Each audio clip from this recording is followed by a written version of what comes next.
1000 वर्ष के पूरे होने तक जाति जाति के लोगों को फिर ना भरमाएं। इसके बाद आवश्यक है कि वह थोड़ी देर के लिए खोला जाएगा।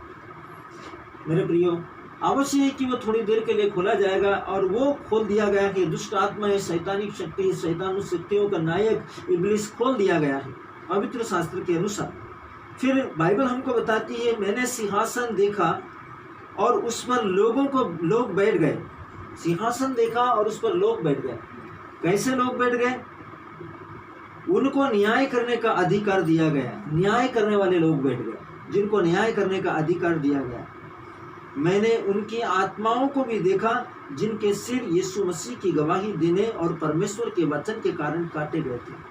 जो सुसमाचार के वक्ता थे, सुसमाचार के प्रचारक थे, सुसमाचार के गवाह थे, जिन्होंने आत्मा और सच्चाई से परमेश्वर के वचन की गवाही के कारण प्राण देने तक अपने जीवन में ईमानदार रहे, और अपने जीवन में वचन के कारण, परमेश्वर के वचन की गवाही देने के कारण अपने प्राणों को जोखिम भरे स्थानों में ले जाने से नहीं हिचकिचाए, और वो खुशी खुशी परमेश्वर के वचन के कारण मरने को तैयार हो गए। लेकिन उन्होंने कभी भी परमेश्वर को छोड़ किसी अन्य वस्तु या शक्ति को महत्व नहीं दिया, और वो परमेश्वर के नाम में, सर्वशक्तिमान के नाम में यीशु मसीह की गवाही देने के कारण शहीद हो गए। वे सब उस सिंहासन पर बैठे हुए थे, उस स्थान पर बैठे हुए थे। उनको न्याय करने का अधिकार दिया गया। बाइबल हमको सिखाती है, और जिन्होंने उस पशु की और न उसकी मूर्ति की पूजा की थी, और उनकी छाप अपने माथे और दाहिने हाथ पर नहीं ली थी। मेरे प्रिय, छाप तो हर एक व्यक्ति को मालूम है छाप क्या है। जिस समय परमेश्वर ने आदम को श्राप दिया था, आदम से प्रभु ने क्या कहा था? अदन का वाटिका के पाप के समय प्रभु ने आदम से कहा था कि तू मिट्टी है और मिट्टी में मिल जाएगा। ये किसका वचन है? परमेश्वर का वचन। तू मिट्टी है और मिट्टी में मिल जाएगा। परमेश्वर ने आदम का पाप के कारण दुखी होकर उसको ये श्राप दिया था, उस पर ये दंडाज्ञा घोषित की थी, तू मिट्टी है और मिट्टी में मिल जाएगा। तू पृथ्वी पर कठोर परिश्रम करेगा, और जब तक तू पसीना नहीं बहाएगा तू अपना जीविका नहीं खा सकता। प्रभु का आदम को दिया हुआ श्राप। इसी कारण यीशु मसीह को गत्समनी के बारे में, जब यीशु प्राण पीड़ा की उस पवित्र स्थिति में, उस भयानक परिस्थिति में, जब यीशु अंतिम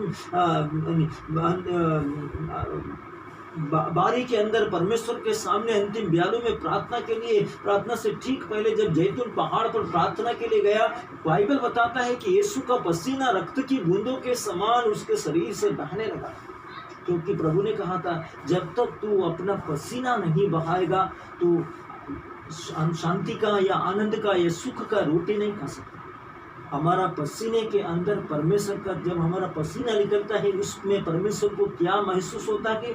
हमारा किया हुआ पाप, आदम का किया हुआ पाप, इसलिए प्रभु का पसीना रक्त की बूंद के समान बहा। और जब प्रभु ने कहा तू मिट्टी है और मिट्टी में मिल जाएगा, मेरे प्रियो, जिस समय हम जब दुर्भोग आता है उस समय जब हम वो छाप लेते हैं क्रॉस की, जिसको खजूर की डाली को जलाकर जो हमारे माथे पर लगाया जाता है, और उसको लगाकर हम बड़े शौक से बोलते हैं, हम पर घोषित किया जाता तो मिट्टी और मिट्टी में मिल जाएगा। जबकि हम प्रभु यीशु का लहू बहाने के कारण हर प्रकार का श्राप से मुक्त है, तो हम छाप ले रहे हैं अपना शरीर के। ये छाप परमेश्वर का वचन का विरोध है। और दूसरा, परमेश्वर का वचन हमको बताता है दाहिना हाथ पर छाप, माथे पर और दाहिना हाथ पर छाप जो है, अभी मसीह विरोधी का छाप क्या है? परमेश्वर का सबसे बड़ा सत्य क्या है? परमेश्वर का सत्य ये है मेरे प्रियो कि जिसने आप प्रभु यीशु मसीह पर विश्वास करो। प्रभु यीशु ने कहा सत्य मैं हूँ, परमेश्वर का सबसे बड़ा सत्य। प्रभु यीशु मसीह ने कहा सत्य मैं हूँ। प्रभु यीशु मसीह ने कहा मार्ग, सत्य और जीवन मैं हूँ। प्रभु यीशु मसीह ने कहा पुनरुत्थान और जीवन मैं हूँ। प्रभु यीशु ने कहा अंतिम और प्रथम मैं हूँ। प्रभु यीशु ने कहा मैं मर गया था और मैं जी उठा और अब मैं युगानुयुक्त हूँ। सत्य यीशु मसीह, उस पर विश्वास करें मेरे प्रियो, उसके अलावा दूसरा सत्य नहीं है। अभी कोई भी व्यक्ति यदि बोलता है कि ये ले लो, इसके द्वारा तुमको कुछ प्रॉब्लम नहीं होगा, वो झूठ है। कोई व्यक्ति आपको ये बोलता है कि ये बांध लो, इसके द्वारा आपको जीवन में कोई प्रॉब्लम नहीं होगा, वो भी झूठ है। कोई व्यक्ति आपको बोलता है कि ऐसा कर लो, इसको करने के बाद में तुम इतना दिन तक ये चीज करना, उसके बाद में तुम्हारा जीवन में कभी कोई प्रॉब्लम नहीं आएगा, ये भी झूठ है। मेरे प्रियो, आपको और मुझको एक नाम दिया गया है इस्तेमाल करने के लिए, जो आपके सामने काम करने वाली हर एक नकारात्मक शक्ति या नकारात्मक विचार, नकारात्मक थिंकिंग, नकारात्मक परिस्थितियां, नकारात्मक प्रभावों को नष्ट कर सकती है पूर्ण रूप से। क्यों? क्योंकि वो उन सब परिस्थितियों के ऊपर विजय हो गया है, उन सारी परिस्थितियों पर विजय हो गया है।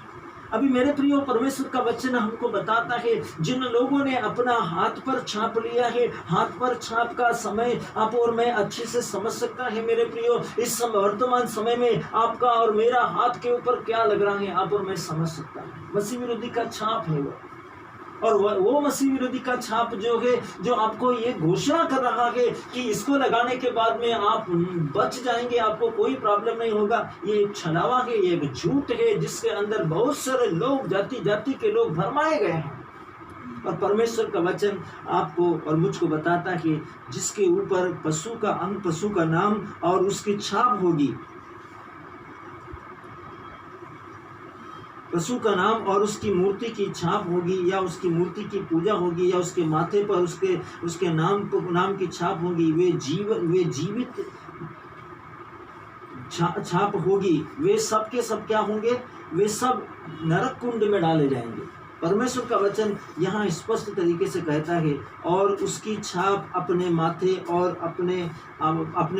अपने हाथों पर ली, वे जीवित होकर मसीह के साथ 1000 वर्ष के लिए।